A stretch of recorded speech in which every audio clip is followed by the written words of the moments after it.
মার ওয়ার্ডটার first meaning হচ্ছে কমফর্ট। নো ম্যাটার হোয়াট, আমি জানি someone is there for me, এবং আমি ওই জায়গাটাতে I can be myself. মা হচ্ছে যে যেখানে আমি গিয়ে আমার মানে পিসটা পাবো। মা শব্দের অর্থ আমার কাছে হচ্ছে পরম ভরসার জায়গা, কারণ আমার মাই আমাকে আসলে এতদিন পর্যন্ত ইন্সপায়ার করে এসেছেন এবং এখন পর্যন্ত উনি আমাকে সাপোর্ট করে যাচ্ছেন। মা হওয়ার পরে অনুভূতি আসলে এটা ভাষায় প্রকাশ করার মতো না। বাচ্চারা যখন কাছে থাকে না তখন সবসময় মনে হয় যে কখন ওদেরকে কাছে পাবো, কখন ওদেরকে কাছে পাবো। মা হওয়াটা মনে করেন যে সবার ভাগ্যে তো হয়তো জুটে না, কিন্তু যেভাবেই হোক আমি আমার একজন মেয়ে হয়েছে, আমি খুবই গর্বিত আমার মেয়েকে নিয়ে। আনন্দ তো অবশ্যই, এটা তো কোনো তুলনা হয় না, কারণ একদম নতুন একটা অনুভূতি।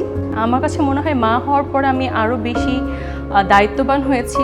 যখন আমি প্রথমবার মা হলাম, আমার আগে মনে হচ্ছিল যে আমি আসলে কিভাবে ম্যানেজ করব, কারণ দেখা যাচ্ছে যে রাতের বেলায় বাচ্চারা জেগে থাকে, সকালবেলা হয়তো বা দিনটা অনেক টায়ারিং বা হেক্টিক হতে পারে।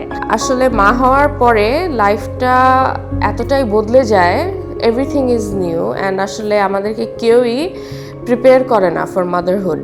সব কিছুই একটা চ্যালেঞ্জ, সব কিছুই একটা স্ট্রাগল। ঘুমানো হয় না অনেক মাসের পর মাস। I was not ready. একটা প্যানিকের ভেতরে ছিলাম যে এই প্রসেসটার ভেতর দিয়ে আমি যাচ্ছি। ওকে যখন আমি ফার্স্ট ওটিতে দেখি, যখন আমাকে দেখানো হয় ওকে, ওই সময়টাতে আমি রিয়েলাইজ করেছি যে আমি আমার মার সাথে যে মাঝে মাঝে যে রাগারাগি করতাম, ওই রাগারাগিটা আমি আর করবো না।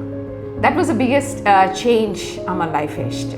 ও ঠিক আছে কিনা, ও ভালো আছে কিনা, কিছু হলো কিনা, হলে কি হবে, সব সময়ের জন্যই এটা আছে।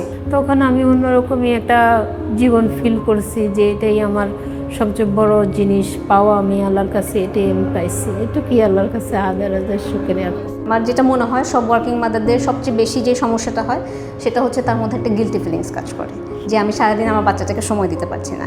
এটা ডেফিনেটলি একটা ওয়ার্কিং উইমেনের জন্য ইটস এ ভেরি চ্যালেঞ্জিং। শুরুর দিকে ডেফিনেটলি স্ট্রাগল তো অবশ্যই ছিল, কারণ একটা নিউবর্ন বেবিকে বাসায় রেখে কাজে আসা এটা এত সহজ কিছু ছিল না।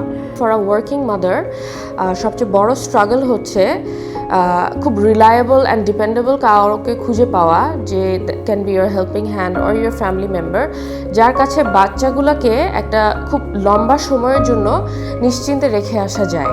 কখনো কখনো work will be very important and you have to choose work above everything, and কখনো কখনো life will be very important and you have to pick your life above everything.